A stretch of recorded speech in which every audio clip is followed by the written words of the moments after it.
HSC পরীক্ষা 2024-এর রাজশাহী বোর্ডের যুক্তিবিদ্যা প্রথম পত্র বিষয়ের এমসিকিউ অংশের সঠিক সমাধান এই ভিডিওতে তোমাদের সাথে শেয়ার করব। এই প্রশ্নের সেট হচ্ছে ঘ, তোমারটার সাথে নাও মিলতে পারে, তবে প্রশ্নগুলো মিলবে, সো উত্তরগুলো মিলিয়ে নাও তোমরা। একের সঠিক উত্তর হবে খ, দুইয়ের ক, তিনের গ, চারের ঘ। পাঁচের সঠিক উত্তর ঘ, ছয়ের ক, সাতের ক, আটের গ, নয়ের ঘ, দশের ক এবং 11-র সঠিক উত্তর খ।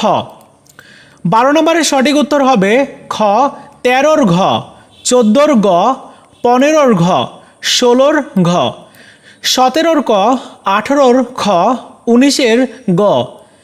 20-এর সঠিক উত্তর হবে ঘ, 21-এর ঘ, 22-এর খ, 23-এর গ, 24-এর খ, 25-এর ক, 26-এর গ, 27-এর ঘ, 28-এর ঘ, 29-এর খ এবং 30-এর সঠিক উত্তর গ। তোমরা মিলিয়ে দেখো কয়টা হয়েছে, অবশ্যই কমেন্টস করে জানিও।